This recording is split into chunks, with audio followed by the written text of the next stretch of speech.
ബേപ്പൂരിലെ തോൽവി സംബന്ധിച്ച് പി.വി. അൻവർ നടത്തിയ ഒരു പരാമർശമുണ്ട്. ചതിച്ചത് ചേർത്ത് പിടിക്കേണ്ടവരാണ് എന്നാണ് പറഞ്ഞത്.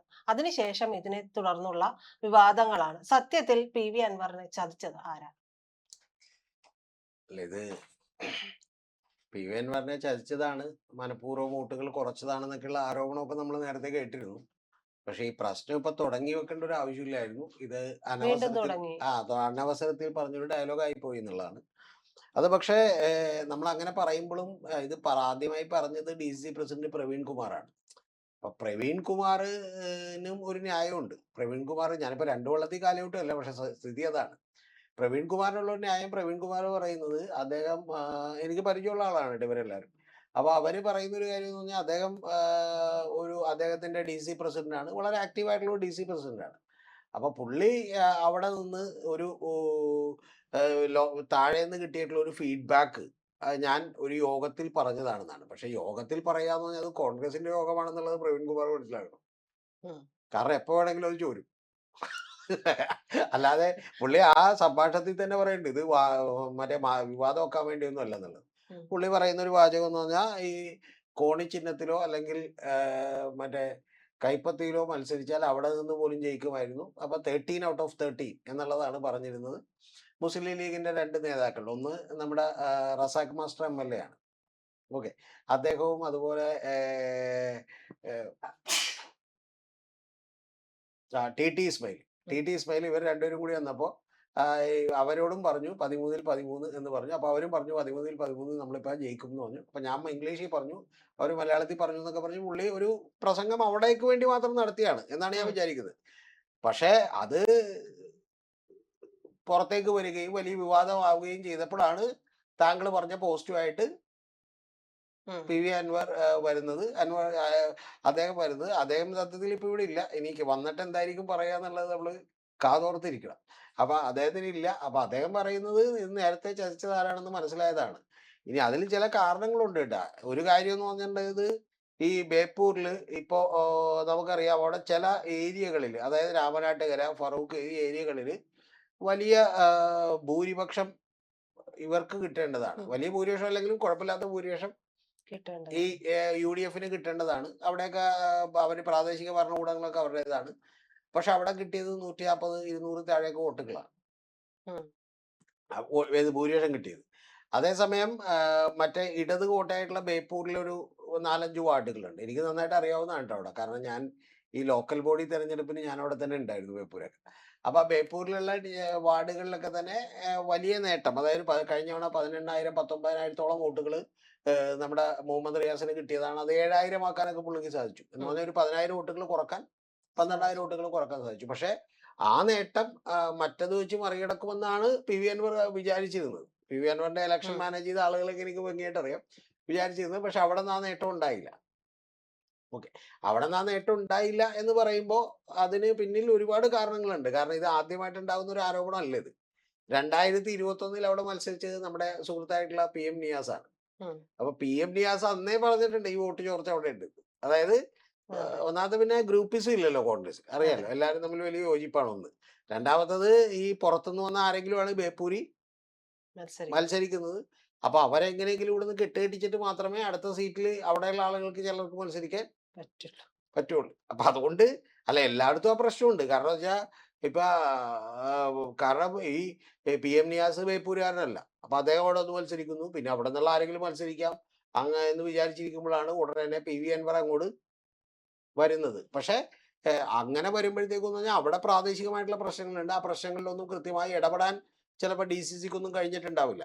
കാരണം DCCയുടെ എല്ലാ നേതാക്കന്മാരും തന്നെ മത്സരിക്കണ്ടായി. അത് മറ്റേ നമ്മുടെ പ്രവീൺ കുമാർ മത്സരിക്കുന്നുണ്ടായിരുന്നു, ജയന്ത് മത്സരിക്കുന്നുണ്ടായിരുന്നു, എല്ലാവരും മത്സരിക്കുന്നുണ്ടായിരുന്നു. അപ്പൊ അതുകൊണ്ട് ഇതിലൊന്നും കൃത്യമായിട്ടുള്ള കാര്യങ്ങൾ നടന്നിട്ടില്ല. പക്ഷെ ചതിച്ചതാണോ ഇല്ലെന്നൊന്നും നമുക്ക് പറയാൻ പറ്റില്ല. പക്ഷെ അത്തരത്തിലുള്ള സംശയങ്ങൾ അവിടെ നേരത്തെ തന്നെ ഉണ്ട്. അപ്പൊ അങ്ങനെ നിൽക്കുമ്പോൾ തന്നെ ഇത് കിട്ടാതിരുന്നത് പി.വി. അൻവർ മത്സരിച്ചുകൊണ്ടാണ് എന്ന് പറയുന്ന ഒരു ധ്വനി വരുന്ന ഒരു സംഭാഷണം ഉണ്ടാകുന്ന ഒരിക്കലും നല്ല കാര്യം അല്ല. പിന്നെ ഈ സത്യം പറഞ്ഞ UDF ജയിക്കാൻ പി.വി. അൻവറിന്റെ കോൺട്രിബ്യൂഷൻ ഉണ്ട്, ആ കാര്യത്തിൽ ഒരു തർക്കവുമില്ല. ഓക്കെ, അതെന്താണെന്ന് വെച്ചിട്ടുണ്ടെങ്കിൽ ഒരു മുസ്ലിം വോട്ടുകളുടെ കൺസോൾട്ടേഷൻ ഉണ്ടാക്കുന്നതിൽ ഈ MR അജിത് കുമാറിനെ പോലെയുള്ള ആളുകൾ ദത്താത്രേയ ഹോസബളയെ കണ്ടതും അതുപോലെ തൃശ്ശൂർ പൂരം കലക്കിയതും ഒക്കെ ആയിട്ട് ബന്ധപ്പെട്ടും എനിക്കതിൽ വ്യത്യസ്തമായ അഭിപ്രായങ്ങളുണ്ട്. പക്ഷെ ഞാൻ പറയണത് അങ്ങനെ ഒരു നരേറ്റീവ് ബിൽഡ് ചെയ്തെടുക്കാൻ അൻവറിന് കഴിഞ്ഞിട്ടുണ്ട്. എന്റെ അഭിപ്രായമല്ല, അതായത് അൻവറിന്റെ പുറത്തുവരവോട് കൂടി ആ പുറത്തൊരുകൂടി അതിന് ആക്കം കൂട്ടാൻ കൃത്യമായി കഴിഞ്ഞിട്ടുണ്ട്. അത് യഥാർത്ഥത്തിൽ കേരളം മുഴുവനോ പ്രത്യേകിച്ച് മലബാർ റീജിയനുകളിൽ അത് വലിയ ഇമ്പാക്ട് ഉണ്ടാക്കിയിട്ടുണ്ട്. ഉണ്ടാക്കിയിട്ടുണ്ട്. അപ്പൊ അതുകൊണ്ട് ഒന്നുമില്ലെങ്കിൽ ഒരു ആയുധമായിരുന്നു. അപ്പൊ ആയുധത്തെ നമ്മൾ അങ്ങനെ തള്ളി പറയുന്നത് ശരി. ശരിയായിട്ടുള്ള കാര്യമല്ല, മാന്യമായിട്ടുള്ള കാര്യമല്ല. പിന്നെ അത് ശരിയല്ല എന്ന് ഇപ്പൊ ഇന്ന് PM നിയാസ് പറഞ്ഞിട്ടുണ്ട്. അവിടുത്തെ KPCC ജനറൽ സെക്രട്ടറി ആയിട്ടുള്ള PM നിയാസ് തന്നെ പറഞ്ഞിട്ടുണ്ട്. പണ്ട് ഞാൻ മത്സരിച്ചപ്പോഴും ഇതുണ്ടായിരുന്നു, പക്ഷെ അന്ന് വേണ്ട നടപടികൾ എടുത്തില്ല, എടുക്കാത്തതുകൊണ്ടാണ് ഇത് പ്രശ്നം പറ്റിയെന്നുള്ളത് പറഞ്ഞിട്ടുണ്ട്. ഇത് അനവസരത്തിലാണെന്ന് പറഞ്ഞിട്ടുണ്ട്. അതുപോലെ തന്നെ ഈ അൻവറിന്റെ വരവില് സർ സതീശനുമായിട്ടുള്ള ചില വിഷയങ്ങളും ഒക്കെ ഉണ്ടായിട്ടുണ്ടല്ലോ. അപ്പൊ അതിന്റെ ഭാഗമായിട്ട് വോട്ട് ചോർച്ച അല്ല അത് ഈ അങ്ങനെ അവിടെ വലിയ വോട്ട് ചോർച്ചയൊന്നും ഉണ്ടായിട്ടില്ല. എന്ന് പറഞ്ഞാൽ വോട്ട് ചോർച്ച, ഒന്നാമത്തെ കാര്യം എന്ന് പറഞ്ഞാൽ ബേപ്പൂർ എന്ന് പറയുന്നത് വളരെ സ്ട്രോങ് ആയി സോളിഡ് ആയിട്ടുള്ള ഒരു ഇടതു ഇടത് മണ്ഡലമാണ് ഒന്ന്. രണ്ടാമത്തെ കേസ് എന്ന് പറയുന്നത് താങ്കൾ അറിയേണ്ടത് അവിടെ പക്ഷേ വളരെ സ്ട്രോങ് ആയിട്ടുള്ള ചില മണ്ഡലങ്ങളിലൊക്കെ ജയിച്ചിട്ടുണ്ട്. ഇപ്പൊ AK ശശീന്ദ്രൻ പരാജയപ്പെടുകയും ദിവ്യ ജയിക്കുകയൊക്കെ ചെയ്തിരുന്നു. കോൺഗ്രസിന്റെ ദിവ്യ ജയിക്കുകയൊക്കെ ചെയ്തിരുന്നു. അപ്പൊ അതൊക്കെ തന്നെ ഈ പറയുന്ന ഒരിക്കലും അവിടെ പ്രതീക്ഷിക്കാതിരുന്ന കാര്യങ്ങളാണ്. പക്ഷെ അവിടെ 13 എണ്ണത്തിൽ 13 ജയിക്കുകയും 12 ഒരെണ്ണം മാത്രം തോക്കുകയും ചെയ്തു. അത് UDF തോക്കുകയും ചെയ്തു. അത് ഇതാണ്. അതിന് പിന്നെ മറ്റു നിരവധി ഘടകങ്ങളുണ്ടെന്നാണ് ഞാൻ വിചാരിക്കുന്നത്. എന്താന്ന് പറഞ്ഞാൽ മുഹമ്മദ് റിയാസിന്റെ ഒരു പേഴ്സണൽ ഹോൾഡും ഒക്കെ വളരെ കൂടുതലായിരുന്നു അവിടെ. എന്ന് പറഞ്ഞാൽ അദ്ദേഹം വളരെ കൃത്യമായിട്ട് ആ മണ്ഡലം വളരെ പ്രോപ്പർലി നോക്കിയിരുന്നു അത്. അപ്പൊ അതിന്റെ വലിയ ഗുണങ്ങളുണ്ട്. അതേസമയം ഇപ്പൊ AK ശശീന്ദ്രനൊന്നും അങ്ങനെ ചെയ്തിട്ടില്ല. എപ്പോഴും CPM പണിയെടുത്ത് പുള്ളി കൂളായിട്ട് അവിടെ നിന്ന് ജയിച്ചു വരികയാണ് ചെയ്യുന്നത്. അപ്പൊ ദിവ്യ ബാലകൃഷ്ണൻ ഇത്തവണ ജയിക്കുമെന്ന് ആരും വിചാരിച്ചിട്ടില്ല. ശരിക്കും വിചാരിക്കുമെന്നുണ്ടെങ്കിൽ ദിവ്യക്ക് ആ സീറ്റ് പോലും കൊടുക്കൂല. എന്തായാലും തോക്കാനുള്ള ഒരു സീറ്റ് എന്ന് പറഞ്ഞിട്ടാണ് അത് കൊടുത്തത്. മനസ്സിലായ? അപ്പൊ അങ്ങനെ വലിയ ഗുണങ്ങൾ അവിടെ ഉണ്ടായിട്ടുണ്ട്. വിചാരിക്കുന്നുണ്ട് PV അൻവർ എന്ന് പറയുന്ന മുതലാളി, അതുപോലെ തന്നെ ഒരു പൊതുപ്രവർത്തകൻ, അദ്ദേഹം എന്തിനു വേണ്ടിയിട്ടായിരിക്കും ഇതിനകത്ത് ഇറങ്ങിയിരിക്കുക എന്നുള്ളത് നമുക്ക് ഊഹിക്കാവുന്നതല്ലോ. പക്ഷേ PV അൻവർ പറഞ്ഞിട്ടുള്ള പിണറായി വിരുദ്ധതയാണ്. ഈ പിണറായി വിരുദ്ധത പൂർണ്ണമായിട്ടും ജനങ്ങൾ ഉൾക്കൊള്ളും എന്നൊരു തോട്ട് സാറിനുണ്ടോ? അതൊരു ഫാക്ടർ ആയിട്ടുണ്ടോ? ഈ പൂർണ്ണമായിട്ട് ഉൾക്കൊള്ളൂല എന്നൊക്കെ പറഞ്ഞാൽ താങ്കൾ അറിയേണ്ടത്, ഞാൻ പറയുന്നത് അതൊക്കെ നമുക്ക് വേറൊരു വലിയ ടോപ്പിക്കായി ചർച്ച ചെയ്യേണ്ട ഒരു കാര്യമാണ്. അതൊക്കെ അവിടെ നിൽക്കട്ടെ. ഇതിലുള്ള ഏറ്റവും പ്രധാനപ്പെട്ട പ്രശ്നം എന്ന് പറഞ്ഞത് പിണറായി വിജയൻ സർക്കാർ അങ്ങനെ ഭരിച്ചുകൊണ്ടിരിക്കുമ്പോൾ വലിയ അഴിമതി ആരോപണങ്ങളൊന്നും വന്നില്ല, വലിയ പ്രശ്നങ്ങളൊന്നും ഉണ്ടായില്ല. നിങ്ങൾ ആ സമയത്തിന്റെ ഒരു പ്രാധാന്യം നോക്കണം. പക്ഷെ അപ്പോഴാണ് അൻവർ പുറത്തേക്ക് വരുന്നത്. ഈ അൻവർ പുറത്തേക്ക് വരുമ്പോഴത്തേക്കും ഒരു വലിയ തോതിൽ മീഡിയ ശ്രദ്ധ കിട്ടിയിരുന്നു, വലിയ ആഞ്ഞടിക്കലുണ്ടായിരുന്നു. പ്രത്യേകിച്ചും അൻവറിന്റെ ഒരു ആർട്ടിക്കുലേഷൻ സ്കിൽസ് ഒക്കെ കൊണ്ട് അദ്ദേഹം ആ ലെവലിൽ അത് ഡെവലപ്പ് ചെയ്യാൻ പറ്റിയിരുന്നു. കൂടാതെ ഈ നരേറ്റീവിന് അത് വലിയ തോതിൽ ഗുണം ചെയ്തിരുന്നു. ഏത് ഈ പറയുന്ന നമ്മുടെ മുസ്ലിം മൈനോറിറ്റി കൺസോൾട്ടേഷൻ, അത് CPM-നും LDF-നും എതിരായി ഉണ്ടാക്കുന്നതും CJP-യുടെ ഭാഗമായിട്ട് നിൽക്കുകയാണെന്നുള്ള തോന്നലും, അതുപോലെ തന്നെ സ്വാഭാവികമായിട്ടും അത്തരത്തിൽ UDF-ന് അത് അനുകൂലമായിട്ട് ഉണ്ടായത് കൊണ്ടാണ് ഈ തെരഞ്ഞെടുപ്പ് അവർ വലിയ ജയിച്ചത്. അപ്പൊ അതിനുള്ള വലിയൊരു ഫാക്ടർ എന്താണെങ്കിലും ഒരു ചെറിയ ഫാക്ടർ, ഓക്കെ വലുതെന്ന് പോട്ടെ, ചെറിയൊരു ഫാക്ടറായിട്ട് എന്ത് ചെയ്തിരുന്നു? അൻവർ മാറിയിരുന്നു. പിന്നെ ഇനി അൻവർ മാറിയാലും ഇല്ലെങ്കിലും എന്റെ അടുത്ത ചോദ്യം എന്ന് പറയുന്നത്, പ്രജിത, നിങ്ങൾ തന്നെ വിളിച്ച് നിങ്ങളുടെ മുന്നണിയിൽ ഇരുത്തി മത്സരിപ്പിച്ചതിന് ശേഷം പിന്നെ ഇത് പറയുന്നതിന് വല്ല അർത്ഥമുണ്ടോ? മനസ്സിലായി? അപ്പൊ മറ്റേ പുള്ളിക്ക് പറയാൻ ന്യായമുണ്ട്. പുള്ളി പറയണേ എന്റെ പ്രവർത്തകരുടെ ഒരു വികാരം, താഴെത്തട്ടിൽ നിന്ന് എനിക്കറിഞ്ഞൊരു വികാരം ഞാൻ എന്റെ യോഗത്തിൽ പറഞ്ഞു എന്നുള്ളതാണ്. പക്ഷെ അങ്ങനെ യോഗത്തിൽ പറയുന്നതിന് കുഴപ്പമില്ല. പക്ഷെ അങ്ങനെയാണെങ്കിൽ അതൊരു ക്ലോസ്ഡ് റൂമിലായിരിക്കണം ഇത് പുറത്തേക്ക് പറയരുത്. ഇനി ഇത് സത്യം പറഞ്ഞാൽ എനിക്ക് മറ്റു ചില സംശയങ്ങളൊക്കെ കൂടി ഉണ്ടായിരുന്നു. അതിപ്പോ ഇന്നുകൊണ്ട് മാറിയോണ്ടാണ് ഞാൻ ആ ചർച്ചയിലേക്ക് കിടക്കാത്തത്.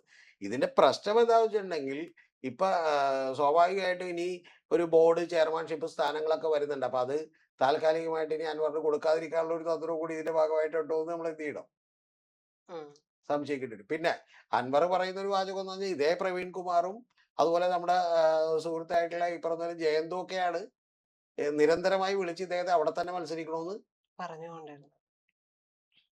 ഇനി ഇവര് വേണമെങ്കിൽ പ്രവീൺ കുമാർ പറയാവുന്ന ഒരു കാര്യം, ഞാൻ അങ്ങനെ മത്സരിക്കണമെന്നൊക്കെ പറഞ്ഞിട്ടുണ്ടായിരുന്നു. പക്ഷെ ഒറ്റ കാര്യമുള്ളൂ, പുള്ളി വന്ന് കൈപ്പത്തിയിലോ അല്ലെങ്കിൽ കോണിയിലോ മത്സരിക്കണം എന്നുള്ളത് കൂടി ആയിരുന്നു എന്റെ ആഗ്രഹം എന്ന് വേണമെങ്കിൽ എന്ത് ചെയ്യാം, പുള്ളി പാർട്ടി ചേർന്നിട്ട്. പിന്നെ പുള്ളി എവിടെയാണെങ്കിലും മത്സരിക്കുമ്പോൾ ഭയങ്കരമായ പ്രചരണം നടത്താൻ കെൽപ്പുള്ള ഒരാളാണ് അൻവർ. അതെ. ഒറ്റക്ക് മത്സരിച്ചപ്പോൾ, വയനാട് മത്സരിച്ചപ്പോഴൊക്കെ നല്ല ലെവലിൽ ഉം.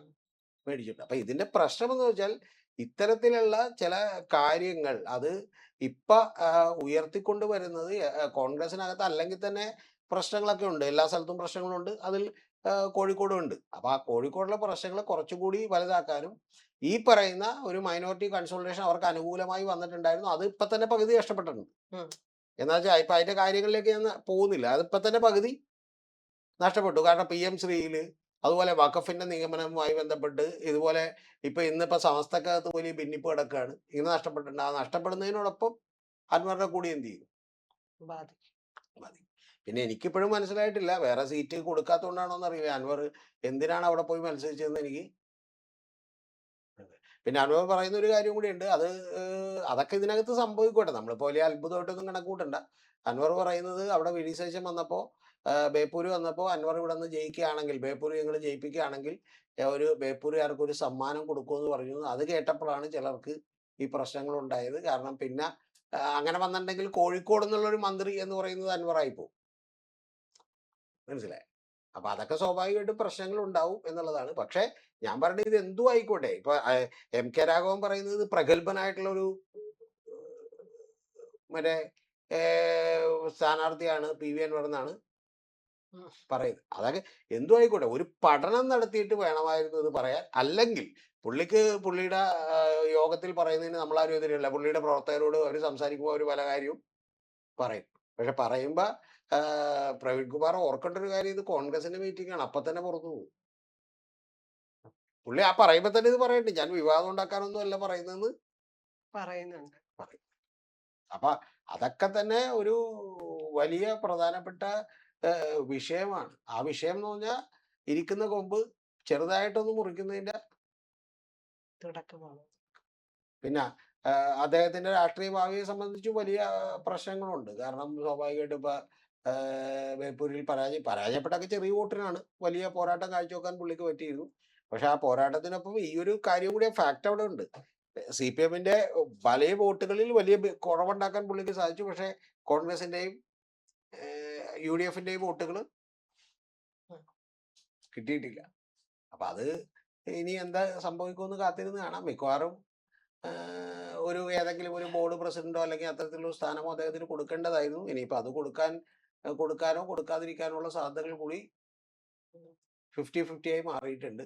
പിന്നെ VD സതീശന്റെ അനുയായിയായിട്ടുള്ള നമ്മുടെ നൗഷാദ് അലി പറഞ്ഞേക്കണത് ഇത് ഇങ്ങനെയൊന്നും പറയാൻ പാടില്ലായിരുന്നു. കാരണം തോൽവിയുടെ കാര്യത്തിൽ മാത്രം ഒരാളെ ഒറ്റപ്പെടുത്തി ഇത് ചെയ്യാൻ പാടില്ലായിരുന്നു എന്നാണ്.